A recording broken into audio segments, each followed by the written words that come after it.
का निर्धारण किया जाए। तो इस पीएचडी के विषय का निर्धारण करने में कम से कम 1 साल हम और श्री कुमार ने,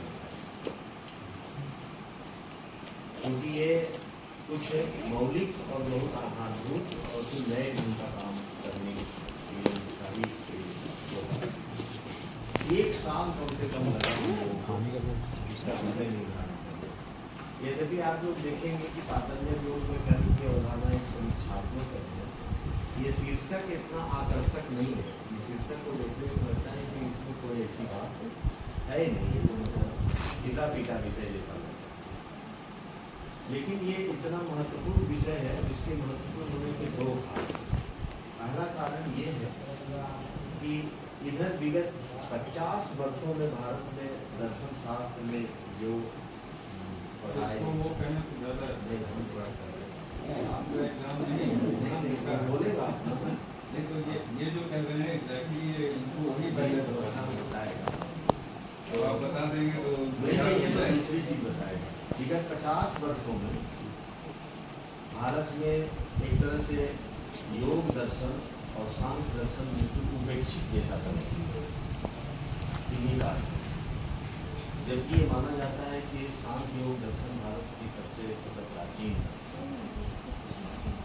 तो इसके दर्शन की मूल समस्या ये है कि भारतीय दर्शन के जितने संप्रदाय उन सभी संप्रदायों ने अपनी अपनी एक तत्वमीमांसा है, और उस तत्वमीमांसा को गढ़ने के मूल में मतलब भारतीय दर्शन के सामने समस्या रही है कि कर्म संसारवाद।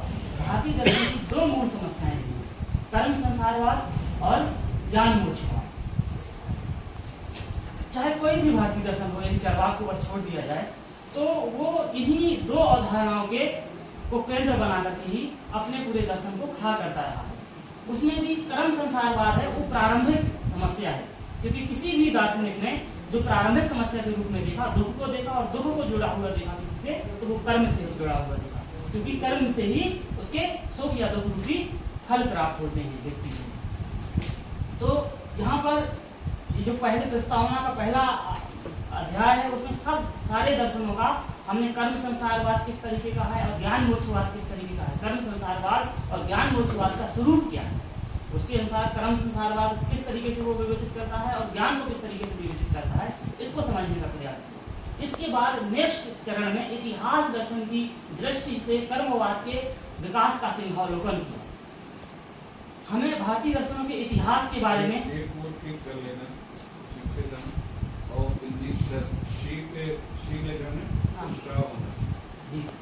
और याज्ञवल्क्य और औपनिषद आप खबर करके लिख रहे हो, तो ये दोनों एक ही अर्थ में ले रहे हो कि अलग है, मतलब एक संसक्तता के रूप में ले रहे हैं कि जो धारा है वो एक ही तरीके की लॉजिकल जो पृष्ठभूमि है एक ही तरीके की। औपनिषदिक धारा ही रखो तो क्या दिक्कत है, याज्ञवल्क्य शब्द का, क्योंकि वो एक स्पेसिफाइड चीज हो जाएगी। अब मैं क्या है कि याज्ञवल्क्य अथवा औपनिषदिक धारा इस शब्द का प्रयोग विश्वंभर पाही ने अपने पुस्तक में किया है और उन्होंने सोच समझ किया है कि किस तरीके से याज्ञवल्क्य धारा जो है वो उपनिषद धारा का प्रतिनिधित्व करता है। तो ऐसा नहीं है कि उपनिषद हटा दीजिए नहीं, मतलब याज्ञवल्क्य जो विचार है वो उपनिषद धारा का प्रतिनिधित्व करता है, जिसका प्रयोग क्योंकि एक बहुत ही बुद्ध व्यक्ति ने किया है। वो तो ठीक है, उसमें मेरा अथवा जो आ रहा है अथवा का मतलब एक ही चीज है, ऐसा नहीं है, एक ही चीज हो। सारे दर्शनों की जो अपनी अपनी तत्वमीमांसी अपेक्षाएं हैं उसी के अनुरूप ही वो अज्ञान को डिफाइन करते हैं, कर्म संसारवाद को डिफाइन करते हैं, उसी के अनुरूप ही वो ज्ञान को डिफाइन करते हैं। कर्म संसारवाद और ज्ञान के उसमें जान लेना चाहिए कि जो कर्म संसारवाद है, कर्म के बंधन में फांस में यदि कोई फंसता है तो अज्ञान के कारण फंसता है, ऐसी भारतीय दर्शनों की मान्यता है। और उस अज्ञान से जिस तरीके का अज्ञान है, उस अज्ञान के निवारण के बाद व्यक्ति कर्म संसारवाद से मुक्ति पा जाता है, तो उसे ज्ञान मोक्षवाद कहा जाता है। कर्म संसारवाद को एक लाइन पे भारतीय दर्शन में विवेचित किया गया है, कृत प्रणाश अकृत अभ्यागम, कि जो कर्ता का भाव रख के किसी ने कर्म किया है उसका उसे फल अवश्य ही अवश्य भोगना पड़ता है, उसके फल से कदापि बच नहीं सकता है। जो कर्म उसने किया नहीं है उसका फल उसे भोगना पड़े, ऐसी अभ्यागति कदापि संभव नहीं है। तो इस तरीके से निषेधात्मक युक्तियों द्वारा कर्मवाद की अवधारणा को दो निषेधों से डिफाइन किया गया। उसके बाद अब हम इतिहास दर्शन की दृष्टि से कर्मवाद के विकास के इतिहास को समझने का प्रयास कर रहे हैं। हम ये देख रहे हैं कि सारे दर्शन अपनी अपनी तत्वमीमांसी अपेक्षाओं के अनुरूप अज्ञान को निर्धारित करते हैं। अज्ञान को जैसे अज्ञान के स्वरूप को निर्धारित करते हैं, उसी के अनुरूप उनका कर्म संसारवाद हो जाता है और कर्म संसारवाद के निवारण के लिए जिस तरीके का अज्ञान था उसी तरीके का निदान ज्ञान के रूप में हो जाता है। तो ये सारी चीजें जुड़ी हुई हैं। सबसे आधार के रूप में है कि वो अज्ञान के स्वरूप को किस तरीके से मानता है। तो अज्ञान के स्वरूप को कोई दर्शन उस तरीके से निर्धारित करने का प्रयास करता है जिस तरीके की उसकी तत्वमीमांसी अपेक्षाएं होती है। उसमें ये जो पहले में जो फिलोसफीज का जो ऑर्डरिंग किया है, हाँ, इसमें क्या फॉलो किया है? इसमें क्रोनोलॉजी या कॉन्सेप्चुअल कुछ डेवलपमेंट कोई ऑर्डर है, या जैसे सांख्य लिखा फिर वेद लिख रहे हो? वही मैं बता रहा हूँ। तो जो इतिहास दर्शन है वो मानता है कि व्यक्ति ये अपने ऐतिहासिक क्रम में है। थोड़ा सा बता लेने दीजिए, तभी नहीं तो गड़बड़ हो जाएगी। नहीं, यही clarify बस कर- वो एक वन सेकंड। इतिहास दर्शन तो मानता है कि अपनी अपनी अपेक्षाओं से विद्वान अपने दर्शनों को खड़ा करते हैं।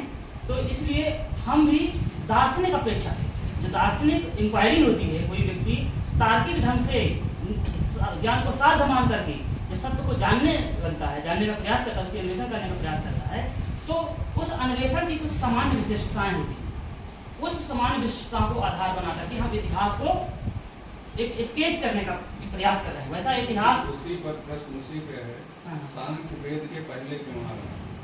सांख्य को हम पहले मान रहे हैं, वेद को बाद में विकसित हुआ है, ऐसा मान रहे हैं हम उस दृष्टि से। ऐसा है? हाँ, तो सांख्य को हम पहले विकसित हुआ है, उसके बाद वेद विकसित हुए, इस तरीके से सांख्य वैदिक दर्शन नहीं है। सांख्य अब वैदिक दर्शन सांख्य से प्रभावित है, तो सांख्य को वैदिक नहीं कहना चाहिए, वेदों को सांख्य ही कहना चाहिए।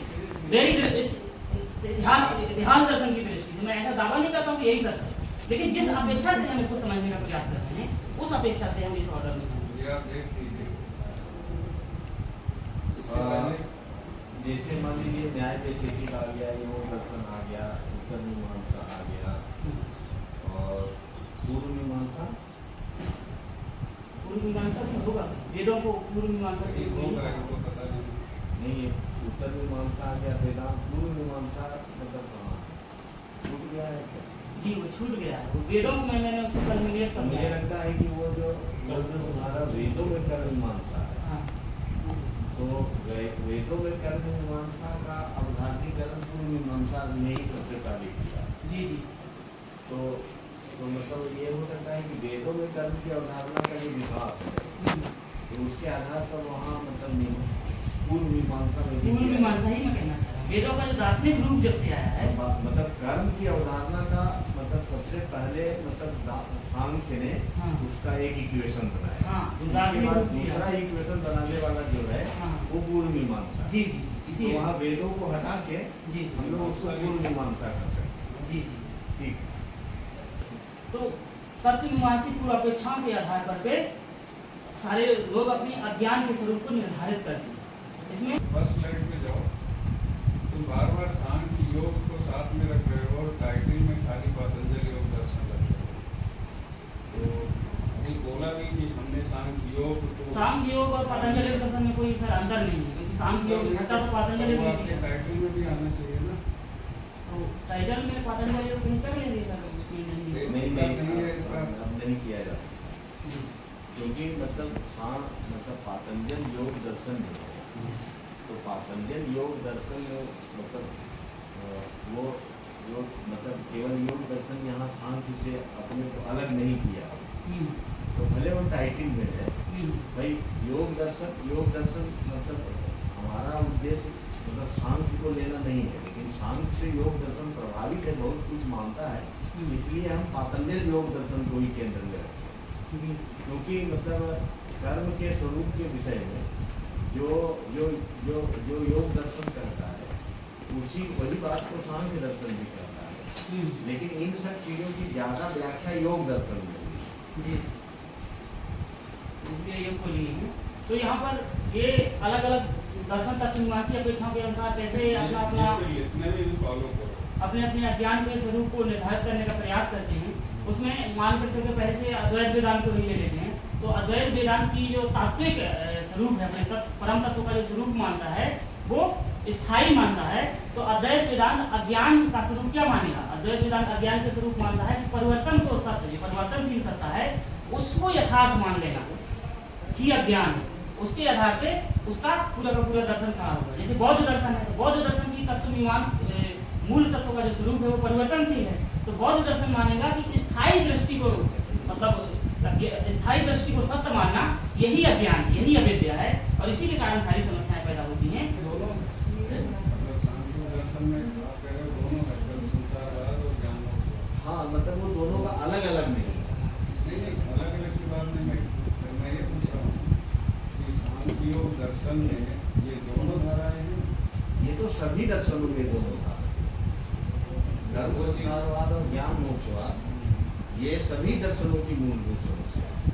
एक समस्या मैं नहीं कह रहा हूँ, जैसे हर दर्शन अपने किसी विशिष्टता के लिए जाना जाता है। तो आप जैसे अद्वैत वेदांत में कर्म संसारवाद नहीं देखेंगे, वहाँ ज्ञान मोक्षवाद ही देखेंगे। नहीं, कर्म संसारवाद नहीं है, तो कोई ऐसा दर्शन नहीं है। इसको ये तो मूल समस्या है ना, कृत प्रणाद और अकृत अभ्यागम की व्यवस्था के लिए आपको कर्म संसारवाद है। सर, जो भी अनादि कर्म अज्ञान को मानेगा, संसारवाद से मुक्ति के लिए आपको ज्ञान मोक्ष बनाना पड़ेगा। जो भी अनादि अज्ञान को मानेगा वो कर्म भारतीय संसारवाद दर्शन में मानना मतलब पड़ेगा। कोई भी संप्रदाय ऐसा नहीं है जो कर्म संसारवाद और ज्ञान मोक्षवाद को नहीं है। वाद कहने का क्या अर्थ है? आप कहने का मतलब है कि वो कर्म संसार को बंधन की तरह मानता है। वाद का मतलब है वो एक अवधारणा। वाद यहाँ वाद मतलब मतलब- ईज्म के अर्थ में नहीं है। वाद शब्द यहाँ अवधारणा के अर्थ में। अवधारणा के और ये भी वाद क्या और अवधारणा क्या को है एक- क्या है कि मतलब वाद शब्द अवधारणा अर्थ में भी प्रयुक्त होता है। और वाद अपने में एक अवधारणा है। ये मतलब ये टर्म जो है ना, ये विशंबर पाही के द्वारा बहुत सुविचारित रूप से प्रयुक्त किया गया है। शंकर पाही ने अपने फ्रेमवर्क बनाया। तो हमारा भी ये फ्रेमवर्क है, हम समझाएंगे उसको। वही हम चीज़ वो clear मतलब कर्म संसारवाद की अवधारणा कर दे या वाद कर दे। वाद शब्द जैसे मान लीजिए हम लोग कहते हैं प्रमाण व्यवस्थावाद, तो वहाँ क्या मतलब होता है? वो वाद कोई मार्क्सवाद की तरह तो नहीं है, वो न तो उदारवाद की तरह वो है। वहाँ वाद शब्द व्युत्पत्ति के अर्थ में, अवधारणा के अर्थ में आता है। तो इसी अर्थ में यहाँ दिया गया है। ये चीज क्लैरिफाई करना होगा। कर देंगे। और ये नोट नहीं कर रहे हो, हवा में उड़ जाएगा। कौन नोट कर रहा है ये सब? तुम कलम लिए हो, तुम लिखो। अरे हम बता देंगे तुम्हें, चलो। रिकॉर्ड भी हो उसके बाद आगे ले चलो। सेकंड में अब इसमें सांख्य योग दर्शन की प्रमाण मीमांसा, इसकी प्रमाण मीमांसा की जो विशिष्टताएं हैं उसको हम इसमें बतलाने का प्रयास कर रहे हैं। प्रमेय सिद्धि प्रमाणाधि, प्रमाणों के द्वारा प्रमेयों की इससे सिद्धि। भी मौलिक प्रश्न मेरे मन में और आ रहा है कि आप कर्म और ज्ञान की बात कर रहे हो, तो उसके तुरंत बाद लॉजिकली क्या फॉलो होना चाहिए? सेकंड चैप्टर प्रमाण मीमांसा। आप जो भी चैप्टर बनाओगे, जो आपका थीसिस का टाइटल है, हाँ, वो सारी चीजें उसको सपोर्ट कर दीजिए। जी, आप इस प्रश्न का जवाब दो कि ये जो प्रमाण मीमांसा चैप्टर सेकंड बना रहे हो, हाँ, ये कैसे टाइटल से जुड़ा जी, है? हम कर्म की अवधारणा के स्वरूप को समझना चाहते हैं। उसके स्वरूप को समझने के लिए हाँ। पहले उसकी प्रमाण मीमांसा, उसकी तत्व मीमांसा, क्यों क्यों जरूरत है? वही प्रश्न है। स्वरूप को समझने के लिए कि क्यों उस तरीके का, उसी को हमने पहले डिफाइन किया। इसको ऐसे कहो कि अगर हम इनके प्रमाण मीमांसा को नहीं बताएंगे तो प्रमाणों के द्वारा जिस जिस जिस तत्व मीमांसा को पातंजल योग दर्शन खड़ा करना चाहते हैं, इसीलिए तो कहता है कि प्रमेय सिद्धि प्रमाणार्थी, जी, कि हम जो तत्व मीमांसा खड़ा कर रहे हैं कि कर्मवाद, कर्म संसारवाद और ज्ञान मोक्षवाद, अब हम उसकी तत्व मीमांसा पे जाएंगे। तो उस तत्व मीमांसा के लिए जरूरी है कि उस तत्व मीमांसा को सिद्ध करने के लिए जो हमने प्रमाण मीमांसा बनाया है, कि त्रिविधम प्रमाणम को खोल दिया है, तो इसलिए वो जरूरी है। इसीलिए मतलब ये पहले मतलब रखा गया कि प्रमेय सिद्धि प्रमाणार्थ। जी। इसके बाद जो प्रत्यक्ष प्रमाण है उस पे जो प्रमा के कारण से को प्रमाण कहते हैं, जो अवधारणा है उसके ही आधार पे प्रत्यक्ष प्रमाण को इसने विशिष्ट तरीके से दिखाया है। ये मानता है कि जब बुद्धि के द्वारा हम ज्ञान को हासिल करते हैं तो बुद्धि वृत्ति प्रमाण होती है, और जब इंद्रियों के द्वारा हम ज्ञान को प्राप्त कर रहे होते हैं विषयों से, तब इंद्रियां वो होती हैं, प्रमाण होती हैं प्रत्यक्ष के लिए। तो जो इंद्रियों की वृत्ति होती है, बुद्धि की वृत्ति होती है, तो बुद्धि वृत्ति का ज्ञान कौन कर रहा होता है लास्ट में? तो लास्ट में पुरुष उसका ज्ञान ले रहा होता है। जो तत्व है तो पुरुष तत्व बुद्धि वृत्ति का ज्ञान ले रहा होता है, तो ज्ञाता पुरुष हो जाता है और साधन बुद्धि हो जाती है। इस तरीके से प्रत्यक्ष को डिफाइन करने का प्रयास किया है। प्रत्यक्ष के दो प्रकार माने हैं, सविकल्प प्रत्यक्ष और निर्विकल्प प्रत्यक्ष। सबसे पहले जो होता है अशुद्ध प्रत्यक्ष के रूप में वो निर्विकल्प प्रत्यक्ष होता है। तो जब वो स्पष्ट उसकी सारी विशिष्टताएं भी सामान्य गुणों के साथ विशिष्टताएं भी उसकी वृत्ति के रूप में निर्धारित कर ली जाती हैं, तब उसको सविकल्प प्रत्यक्ष कहा जाता है। इसके बाद अनुमान प्रमाण आता है। अनुमान प्रमाण में ये व्याप्ति के आधार पर अनुमान प्रमाण को डिफाइन करने का प्रयास किया है कि हेतु के और साध्य के बीच का जो संबंध है वो ही अनुमान के लिए प्रमाण का कार्य करता है। इसमें भी वही तरीका है कि जब बुद्धि के द्वारा ज्ञान का अवधारण किया जाता है, बुद्धि को साधन बना करके बुद्धि प्रमाण होती है, बुद्धि की वृत्ति प्रमाण होती है। और इसके बाद शब्द प्रमाण आता है। शब्द प्रमाण के रूप में भी बुद्धि वृत्ति को प्रमाण माना जाता है। आप्त वचन का आप्तोपदेशा शब्द, जो आप्त पुरुष का उपदेश है, सर्वज्ञ पुरुष का जो उपदेश है, उसको शब्द प्रमाण के रूप में सांख्य दर्शन स्वीकार करता है। सांख्य बार बार मत कहो, सांख्य योग पतंजलि योग ही कहो जी। और पतंजलि योग सूत्र में वात्स्यायन भाष के साथ उन सबको ठीक से एक्सप्लेन करें जी। यहाँ मतलब 2.5 के बाद कहीं नोट कर लो कि इसमें एक आना चाहिए कि ये हम 3 ही प्रमाणों में अपनी तत्वमीमांसा पूरे संसार पूरे मनुष्य के अनुभव के संपूर्ण व्याख्यान कर लेते हैं। तो अन्य दर्शन जो 3 से अधिक प्रमाण मानते हैं उनको आप रिफ्यूट कैसे करेंगे? तो 2.6 एक पॉइंट यहाँ बनना चाहिए जिसमें आपको बताना चाहिए कि पातंजल योग दर्शन सम्मत प्रमाणांतर भाव। ये बहुत अच्छा पॉइंट है, इसको जरूर नोट करें। पातंजल योग सम्मत प्रमाणांतर भाव। जैसे मान लिया प्रत्यक्ष अनुमान सब मान लिया तो उपमान नहीं प्रमाण है, अनुपलब्धि नहीं है, अर्थापत्ति नहीं है। ये कैसे इसको रिफ्यूट करेंगे और किसमें उसको रिड्यूस करेंगे? ये पॉइंट एक जोड़ना पड़ेगा। मुझे लगता है अच्छा होगा आप विचार कर लीजिएगा, देखिएगा कि ये जो सबने कहा ये चीज थर्ड चैप्टर को जो सेकंड चैप्टर है उससे लिंक करने का बहुत अच्छा पॉइंट है। तो अगर थर्ड चैप्टर को सेकंड बना के और इसको ला करके और फिर प्रमाण मीमांसा डिस्कस करके प्रमाण वो भी किया जा सकता है। मतलब एक देख लेंगे कि मान लो तीसरे चैप्टर को दूसरा चैप्टर बना दे, क्या फर्क पड़ता है? उससे कोई फर्क नहीं पड़ता, कोई फर्क तो नहीं ऑर्डरिंग आप कर सकते हो। ऑर्डरिंग करने में कोई दिक्कत।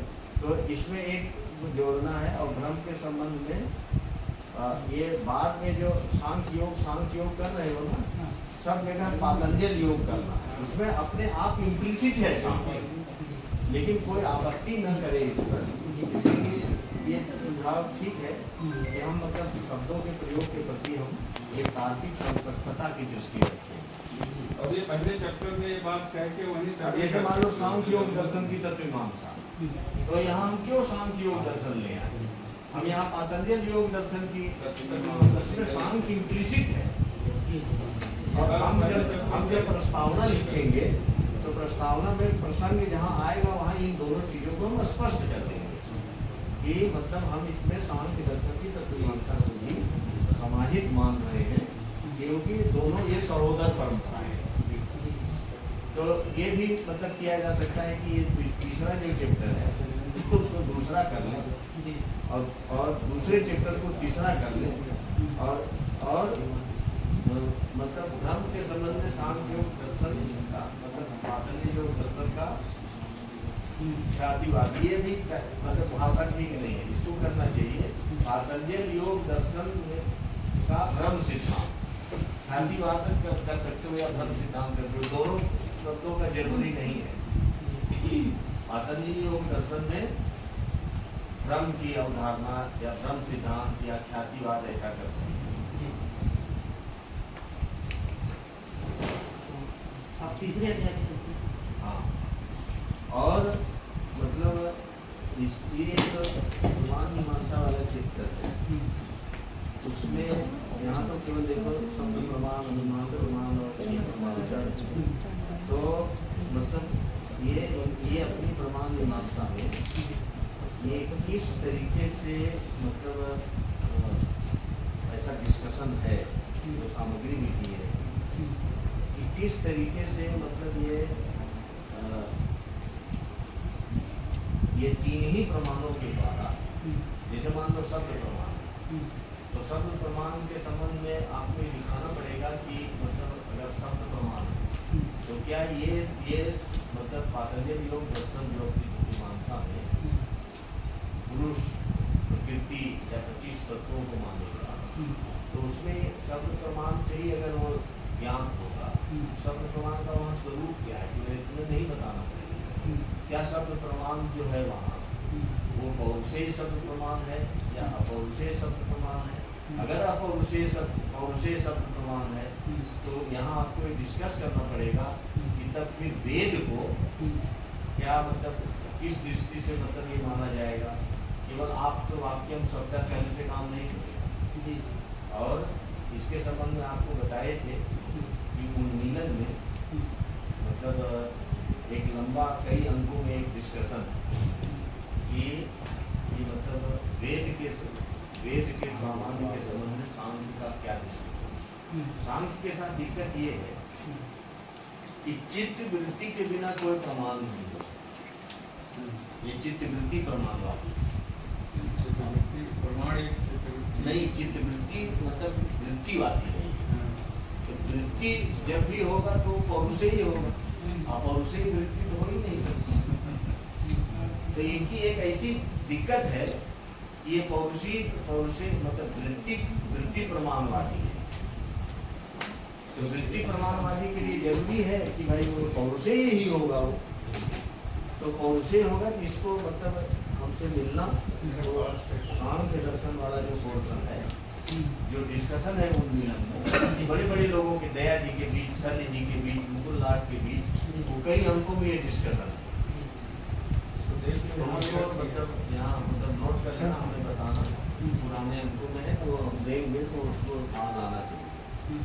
क्योंकि मतलब हमको तो मतलब यहाँ बताना पड़ेगा ना। जैसे अब तीसरा चीज बताओगे, मतलब पहले बता बहुत अच्छा कहा कि तीसरे अध्याय को दूसरा करेंगे, और दूसरा अध्याय को जब तीसरा करेंगे तो 2.6 में प्रमाणांतर भाव लाना पड़ेगा, फिर 2.7 में ख्यातिवाद लाना पड़ेगा, फिर 2.8 में हमें ये बताना पड़ेगा कि मतलब ये जो ये इनका जो प्रमाण मीमांसा का ढांचा है जो है, उसमें इनकी तत्वमीमांसा कैसे समा जाए, वो 2.8 करना पड़ेगा, उसको लिखना पड़ेगा। उसमें वहाँ हम जब प्रमाण मीमांसा में दिखाएंगे कि इनकी प्रमाण मीमांसा कैसे इनके तत्वमीमांसा को अपने सांचे में समा देती है, तो फिर सांख्य दर्शन की मतलब पातंजल योग दर्शन की कर्म मीमांसा लिखेंगे, सांख्य योग नहीं। जहाँ जहाँ सांख्य योग किया ना, सीधे पातंजल योग लिखो। और ये चीज क्वेश्चन वही आंसर कर दो इंट्रोडक्शन में, और ये हमारा ये मतलब है इसी को। और अभी जो बनाए हो तो जब ये लिखोगे तो जैसे सांख्य योग दर्शन का तो सीधे आ जाते हो 4.1 पर, ठीक ना, 4.2 पर नहीं। इसमें मतलब पहले 2-3 पेज की आपको एक प्रस्तावना लिखनी पड़ेगी, और ये सारे अध्यायों में मतलब होना चाहिए कि तब उसकी नंबरिंग शुरू होगी। वो प्रस्तावना में हम क्या करने जा रहे हैं, अब इससे जो पहले किए हैं उससे ये कैसे कनेक्टेड, तो वो इनके थीसिस में भी यही दिक्कत थी, बाद में इन्होंने सुधारा कि मतलब अचानक 4:1 से शुरू हो जा रहा है, उससे पहले 2, 2.5, 3 पेज की एक भूमिका लिखनी पड़ती है कि हम इसमें क्या करने जा रहे हैं, हमारा कंसेप्चुअल स्कीम क्या है। उसको 4.0 कर सकते हैं। हाँ, नहीं 0 कर सकते हैं, आप सीधे भूमिका लिखो, नंबरिंग बाद में करो। तो सभी चैप्टर में एक भूमिका होनी चाहिए, मतलब पहले शुरू में भूमिका और लास्ट में नेक्स्ट चैप्टर जो करने जा रहे हो उसका लिंकिंग एफर्ट होना चाहिए। हाँ, क्या लॉजिकली आपको ये जस्टिफाई करना होता है ना। अब जैसे मान लीजिए कि कर्म उत्तरदायित्व की सीमाएं, हर चैप्टर में एक उपसंहार भी होना चाहिए। उपसंहार से क्या होता है, उपसंहार में हम जो किए उसको हम एक जगह इकट्ठा करते हैं और फिर आगे के लिए हम उसी में प्रस्ताव कर देते हैं। तो अच्छा थीसिस करने के लिए हर एक चैप्टर में भूमिका और हर एक चैप्टर में उपसंहार होना चाहिए, वो कोई बड़ी बात नहीं है। बीच बीच में जो पहले डिस्कशन हो चुके हैं उनको एक्टिवेट भी किया जाता है। जैसे सेकंड चैप्टर में जो की कॉन्सेप्ट्स हैं उनका एक्टिवेशन होना चाहिए। थर्ड चैप्टर, फोर्थ चैप्टर, बार बार जैसे चौथे चैप्टर आए तो अब आपके पास 1, 2, 3 3 चैप्टर हो गए ना, उसमें जो मेन कॉन्सेप्ट्स हैं उनको रीइंफोर्स करना होता है। यहाँ जो भी डिस्कशन करोगे उन कॉन्सेप्ट्स को रीइंफोर्स, जिससे रीडर भूल न जाए कि पहले क्या किया, और उससे ये भी तय हो जाता है कि जो तुम पहले कर चुके हो वो रेलिवेंट चीज़ की हो, फालतू का नहीं पेज बढ़ाने के लिए कर दी हो। ठीक है, अब ये इसको बताओ, मतलब इसमें पातंजल योग दर्शन की करोगे थर्ड चैप्टर था, उसमें एक बहुत ही मूल मौलिक अवधारणा निकल चुकी है। इसमें सांख्य योग दर्शन में पुरुष और प्रकृति के युगबद्ध अस्तित्व की अवधारणा दी है। युगबद्ध अस्तित्व की अवधारणा के रूप में ये जो पुरुष और प्रकृति के जो स्वभाव हैं उनको यूनिक ढंग से डिफाइन करने का प्रयास किया है 3 लेयर में। पुरुष के भी 3 लेयर में स्वभाव होते हैं। पुरुष का एक परम स्वभाव होता है, एक उसका मूल स्वभाव होता है और एक उसका तटस्थ स्वभाव होता है। परम स्वभाव वह स्वभाव है जिससे चाहकर भी पुरुष और प्रकृति भाग नहीं सकती, वो उनके अंदर हमेशा बना रहता है। तो परम स्वभाव के रूप में पुरुष का परम स्वभाव कहना हो तो वो उसका भोक्ता स्वभाव या कहें कि स्वार्थी स्वभाव उसका परम स्वभाव, और प्रकृति का जो परम स्वभाव है वो परार्थी स्वभाव जो है वो उसका परम स्वभाव। तो प्रकृति अपने परार्थी स्वभाव से भाग नहीं सकती है, परार्थी मौलिकता से, और स्वार्थी मूलकता से पुरुष भाग नहीं सकता है। इसके बाद जो इनके मूल स्वभाव हैं उसके बारे में डिफाइन किया गया है कि प्रकृति जो है प्रसव धर्म है, सक्रिय है और करता है, अध्यक्ष है पूरे जगत की उत्पत्ति का और विनाश का, और यदि कोई पुरुष कर्म करता है तो उसके फलों को प्रदान करने का वो सारा अध्यक्ष के रूप में प्रकृति का अस्तित्व है। और पुरुष का अस्तित्व है जो वो स्वार्थी है लेकिन वह अध्यक्ष नहीं है, उसके अंदर की जो शक्ति है पौरुषे सक्रियता की शक्ति है उसमें सीमित है और उसका स्वरूप दृष्टा है। प्रकृति का स्वरूप दृश्य है या परार्थी है, पुरुष का स्वरूप स्वार्थी अथवा दृष्टा है। तो ये एक दूसरे की अपेक्षा की पूर्ति के लिए संसार को, जिसे कर्म संसारवाद कहते हैं, उसको लाते हैं और इसमें दोनों का कंट्रीब्यूशन रहता है। उसी में यहाँ पे जो कहा गया है पुरुष का अंतः सक्रिय स्वरूप क्या है। भारतीय दर्शन में ऐसा तो कई लोग ऐसा मानते हैं कि पुरुष में किसी भी तरह की सक्रियता नहीं हो, एकदम से कूटस्थ है, उसमें कोई क्रियाएं ही नहीं है। तो इसमें इसको दिखाने का प्रयास किया गया है कि पुरुष प्रकृति में जितनी भी क्रियाएं हैं, जो भी क्षमताएं हैं, वो पुरुष में तटस्थ रूप से विद्यमान है। ऐसा नहीं कि पुरुष में सक्रियताएं बिल्कुल नहीं। तो और जो पुरुष के अंदर जो भी लक्षण है मौलिक रूप से वो प्रकृति के तटस्थ स्वरूप में वो समाहित है। तो इसी आधार पे एक दूसरे को समझ भी लेते हैं। इस बात को फिलॉसफी में समझने के लिए देखना जरूरी है कि मतलब पातंजल योग दर्शन की जो पुरुष प्रकृति वादी योग दर्शन मानता है उसका भारतीय दर्शनों में उसकी धज्जियां केवल इसलिए उड़ाई गई कि इनको कह दिया गया कि ये द्वैतवादी है और एक पुरुष जड़ तत्व है और प्रकृति जो चेतन तत्व है और इन दोनों में संबंध नहीं हो सकता है। इसलिए आपका पूरा का पूरा जो सैद्धांतिक प्रयास है बेकार जी इसीलिए धज्जियां उड़ाई। हम लोगों का यहाँ स्टैंड पॉइंट ये है कि पुरुष और प्रकृति का ऐसा स्वरूप हम पुरुष और प्रकृति को अलग अलग स्वरूप मान के चलते ही नहीं, विचारों में अवधारणाओं में इनको अलग अलग कर सकते हैं। जैसे अरस्तु कहता है कि द्रव्य और आकार दो चीजें, तो कोई भी स्थिति ऐसी नहीं है जिसमें द्रव्य हो और आकार न हो और आकार हो और द्रव्य न हो, लेकिन हम इसको केवल विचारों में अलग कर सकते हैं। तो उसी तरीके से पुरुष और प्रकृति बिल्कुल अरस्तु के द्रव्य और आकार की तरह युगपत अस्तित्व है।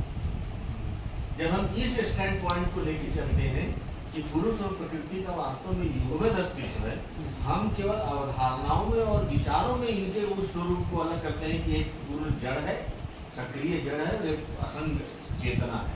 ये केवल अवधारणाओं में इसका पृथक्करण किया जा सकता है। वास्तविकता में ये दोनों का युगपत अस्तित्व सांख्य मान के चलता है और सफलतापूर्वक सृष्टि और मानव जीवन की व्याख्या करता है। इसीलिए ये शब्द हम लोगों ने इसके लिए लाया युगपत अस्तित्व।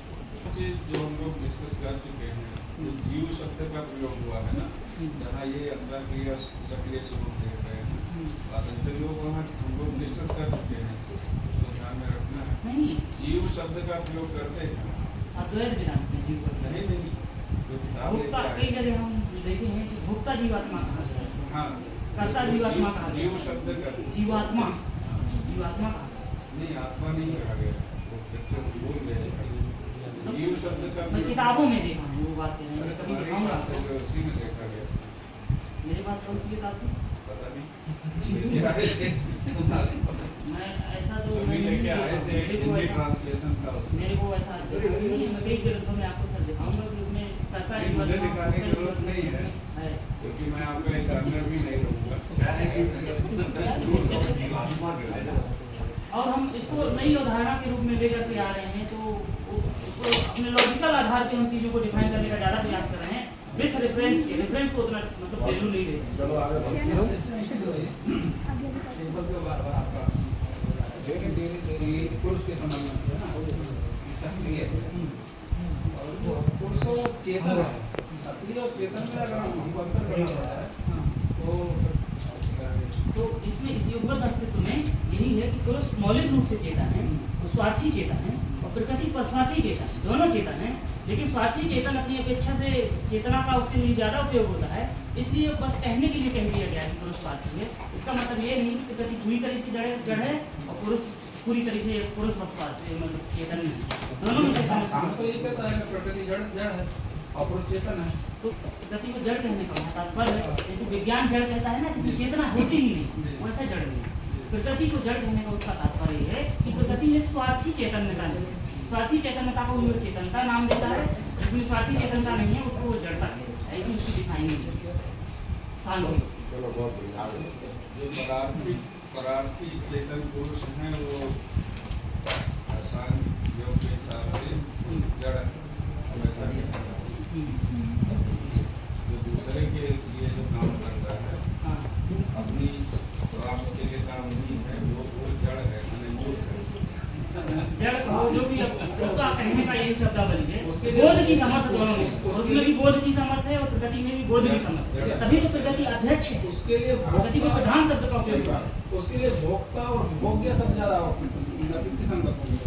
रामहेत जी, जो पारंपरिक समझ है, मतलब जो हम लोग टेक्स्ट बुक में सांख्य को जिस तरीके से पढ़े हैं, उस तरीके से हम लोग इसको नहीं समझ पा रहे हैं। अगर वो समझना रहता तो हम लोग बहुत आसानी से कर विषय अलग है। देते। हम लोग बिल्कुल हम लोग सही तौर पे मान्यता है इसमें जो है, उसमें हम पातंजल योग दर्शन की लिए कि मतलब अंतर्गत उसके अंतर्गत उसकी एक ऐसी व्याख्या कर रहे हैं जो अनावश्यक जो इसको मतलब आलोचना करके इसको खारिज कर दिया गया है, उसको फिर से खुला दिया गया है। खारिज न किया जा सके उसको उस तरीके से इसको प्लान करें। इसके बाद बोलो। कौशल कर्म का नैतिक स्वरूप, तो पुरुष में भी सक्रियता है, पुरुष में भी कर्तव्य हो सकता है तटस्थ रूप से। तो पुरुष अपने कर्तव्य से जो कर्म करता है उसमें उसके दो स्वरूप होते हैं। वह तो या तो वह नैतिक नियमों का पालन करते हुए दूसरों के प्रति संवेदनशील होते हुए अपनी इच्छाओं को पूर्ण करे, तो उसका तो पौरुषेय कर्म का वो अनैतिक स्वरूप हो जाएगा, जो दूसरों की संवेदना को नजरअंदाज करके पुरुष अपनी इच्छाओं को पूरा करेगा। लेकिन दूसरे के प्रति भी संवेदनशील होकर के यदि पुरुष कर्मों को करेगा, सभी के कॉमन स्वार्थों को आधार बना के पुरुष अपनी इच्छाओं को पूर्ण करेगा, तो उसका नैतिक स्वरूप होगा। और से कोई पुरुष आत्मा तभी सक्रिय होता है जो उसमें इच्छा होती है, प्रकृति से संघर्ष की उसमें लालसा होती है। तो यहाँ पे इच्छाएं दोनों पे रहेंगी, लेकिन एक इच्छाओं का अतिदास होकर के दूसरों के प्रति संवेदनहीन हो जाता है और एक संवेदनहीन नहीं होता है, इच्छाओं के साथ समन्वय बैलेंस बना करके जीवन को जीता है। तो ये दो तरीके के पौरुषेय स्वरूप हो जाएंगे। बाद में है अपौरुषेय कर्म और सांख्य दर्शन का नैतिक आदर्श। यहाँ भी पातंजल योग दर्शन का नैतिक आदर्श है जी, तो और बताओ। अपौरुषेय कर्म ऐसा होता है, ऐसी सांख्य दर्शन की मान्यता है कि जब तक पुरुष सक्रिय बना रहता है तब तक प्रकृति पुरुष के कर्तव्य का जिम्मेदारी नहीं देती। पुरुष जैसे कर्म करता है उसके वैसे फल उसको उपलब्ध करने देती है। तो कर्म को थोड़ी अलग तरीके से डिफाइन किया, जो पॉजिटिव सकारात्मक उपलब्धियों के कर्म है उसकी सारी जिम्मेदारी पुरुष में है, लेकिन प्रकृति संरक्षक है, प्रकृति प्रधान है। यदि कोई अनैतिक कर्म करते चला जाता है तो फिर प्रकृति एक्शन लेती है, इनिशिएशन लेती है और उसको पुनर्जन्म के रूप में उसको ऐसा जन्म देती है विपरीत वातावरण में, ताकि वो उसके दंड को भुगते और उस सुधारने को विवश हो। तो सकारात्मक में जो भूमिका है वो अकेले पुरुष की रहती है, जैसे वो कर्म करता है वैसे मतलब जैसा वो उपलब्ध करता है, जैसा वातावरण बनाता है वैसे ही सुखों को उपलब्ध कर पाता है। जितना अच्छा वातावरण बनाएगा उतना अच्छा जीवन और सही जीवन बना लेगा। लेकिन यदि वह अनैतिक कर्म करता है तो प्रकृति उसमें वो संरक्षक है, तो अपना संरक्षक की जिम्मेदारी लेती हुई प्रकृति उसको अनैतिक कर्मों का दंड प्रकृति अपने इनिशिएशन से देगी, यदि उसके सिस्टम ने उसको उसके दंड नहीं दिया है जिस सामाजिक सिस्टम से हो जाएगा। तो इस तरीके से अपौरुषेय कर्म को डिफाइन करने का प्रयास किया। अपौरुषेय कर्म को जो डिफाइन करने का काम है वो ये है कि जब पुरुष अपने अर्थवत्ता को खोजने के लिए सारी काम कर रहा है, अनैतिक कर्म के प्रयोग कर रहा है, फिर नैतिक कर्म कर रहा है। जब अनैतिक कर्मों में भी उसे अपने जीवन की अर्थवत्ता नहीं मिलती है, नैतिक कर्मों में भी अपने जीवन की अर्थवत्ता नहीं मिलती है, नैतिक कर्मों में भी इसलिए जीवन की अर्थवत्ता नहीं मिलती है क्योंकि प्रकृति से संघर्ष करके अपनी उपलब्धियों को पाना पड़ता है, संघर्ष दुख है। तो अंततः वह इन दोनों से नैराश्य करता है, वैराग्य करता है और कर्तव्य को छोड़ देता है प्रकृति के ऊपर। अब प्रकृति यदि जीवन देना हो तो दे, नष्ट करना हो तो नष्ट कर दे, उस तरीके से अपने कर्ता भाव को कर्तव्य को छोड़ देता है। तो ऐसी सांख्य दर्शन की मानता है कि परार्थी प्रकृति, जब पुरुष अपना समर्पण प्रकृति में कर देता है तो परार्थी प्रकृति पुरुष का प्रतिनिधित्व करते हुए पुरुष के जीवन को आगे बढ़ाती है। वो कहलाता नाम वो पुरुष का होता है, लेकिन कार्य पूरा उसके लिए प्रकृति करती है। उस समय पुरुष में कर्तृत्व मतलब नहीं होता सांसारिक दृष्टि में देख, वहीं पर प्रज्ञा आती है, जहाँ पर कॉस्मिक इंटेलिजेंस ये स्थिति ऐसी होती है जिसको मतलब बहुत सारे दर्शनों में जिसको जीवन मुक्ति कहते हैं। जी, मतलब हम एकदम अपने को समर्पित कर दिए, शीत आतप बाप सब चीज में हम संभाव में रहते हैं। थोड़ा समराइज करो ना। और ये प्रैक्टिकल इंटेलिजेंस से जो कर्म होते हैं उसी को सांख्य नैतिक आदर्श भी कहा है। इसके बाद ये बहुत सूक्ष्म अवधारणा है, पौरुषेय और अपौरुषेय कर्मों में त्रैगुण्य रसायन है। इसके बाद 5वां अध्याय आया कर्मों की गतियां एवं कर्म फल प्रकार। इसमें चित्त और उसमें त्रैगुण्य का प्रभाव, यहाँ पे चित्त के स्वरूप का डिफाइन कर रहे हैं और अलग अलग त्रैगुण्य दशा के आधार पे हो रहा है। इसके बाद चित्त वृत्तियों का स्वरूप, उसमें भी त्रैगुण्य का प्रभाव रहता है। चित्त वृत्तियों के स्वरूप क्या है, उनके प्रकार क्या है और चित्त वृत्तियों के विकास में पौरुषेय सक्रियता का भी योगदान रहता है और त्रैगुण्य का भी योगदान रहता है, यानी प्रकृति का भी योगदान रहता है। तो इन दोनों के अंदर कैसे समन्वय बनता है। चित्त वो मंच है जिसमें पुरुष के कृत्यों का और प्रकृति के कृत्यों का समन्वय होता रहता है। इस तरीके से भी डिफाइन किया। इसके बाद कर्म के प्रकार के रूप में योग दर्शन से पातंजल योग दर्शन में 4 प्रकार के कर्मों को कहा गया है। शुक्ल कर्म, कृष्ण कर्म और एक बड़ा जल्दी भूल गया है शुक्ल और शुक्ल कर्म नैतिक कर्म को कहते हैं और कृष्ण कर्म अनैतिक कर्म। शुक्ल इसलिए कि जो शुक्ल कर्म होते हैं, जो नैतिक कर्म होते हैं, वो व्यक्ति को ज्ञान की ओर ले जाता है। शुक्ल का मतलब होता है सफेद प्रकाश, सफेद कर्म और काला दोनों भी लाभकारी हैं। कृष्ण कर्म होते हैं वो अज्ञान की ओर बंधन में चले जाते हैं, इसलिए अंधकार के लिए जाने के कारण कृष्ण कर्म। और थोड़ा रह गया है और भी होता है शुक्ल कृष्ण कर्म। मिश्रित कर्म, शुक्ल कृष्ण।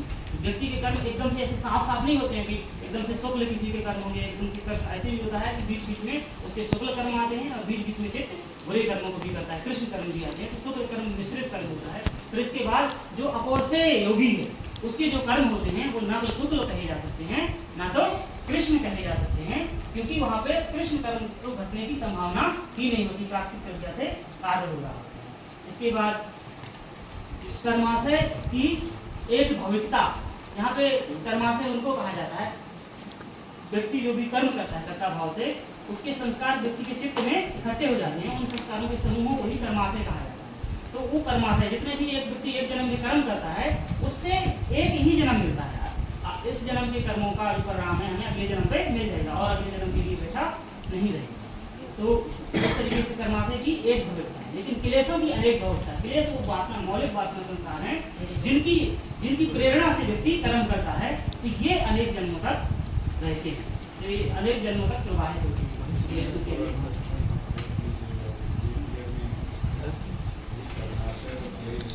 जो कर्म संस्कार है उनकी एक भविष्यता है, जो वासना संस्कार है उनके अनेक भविष्यता है। इतनी सूक्ष्म व्याख्या है। उसके बाद बंधन मुक्ति और शुभ अशुभ कर्म।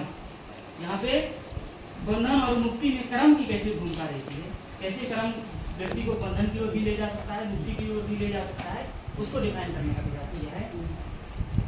बल्कि वो वाला बड़ा इंटरेस्टिंग है जिसमें पौरुषेय कर्म और अपौरुषेय कर्म, उसमें अगर ये चैप्टर बने और वहाँ पर ये बंधन मुक्ति उसका पार्ट बन के डिस्कशन नहीं, बंधन मुक्ति और शुभ अशुभ कर्म पर एक स्वतंत्र चर्चा करेगा। अलग तरीके से उसको विवेचित करना चाहते हैं, उसकी समीक्षा विश्लेषण करना ये तो चाहते हैं। मतलब कर्म संसारवाद और ज्ञान मोक्षवाद की ये दृष्टि से इस पर तो मतलब डिस्कशन होगा। ठीक है, हम बंधन मुक्ति पर डिस्कशन करेंगे तो हम ऐसा नहीं है कि पिछले में हमने जो डिस्कस किया है उसका प्रभाव इस पर नहीं रहेगा, लेकिन इसका ओरिएंटेशन जो रहेगा वो बंधन मुक्ति की ओर रहेगा। वहाँ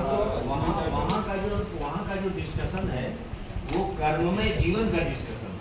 अब सांख्य दर्शन और बौद्ध दर्शन के रूप में दो विरोधी परियोजना वाले दर्शनों का वर्णन किया जा रहा है। बौद्ध दर्शन का मानना है कि स्वीकारात्मक युक्तियों द्वारा मूल्यवान सत्य को नहीं कहा जाना चाहिए, क्योंकि इसका अवसरवादी लोगों द्वारा दुरुपयोग किया जाता है। और उसकी प्रयोजना हुई कि हमको कोई भी सत्य को, मूल्य सत्य को स्वीकारात्मक युक्ति से नहीं कहना है। स्वीकारात्मक युक्ति से जिसको भी कहेंगे वो उसको मूल्य नहीं होना चाहिए। तो मूल्य किसमें नहीं हो सकता है? जो परिवर्तनशील है।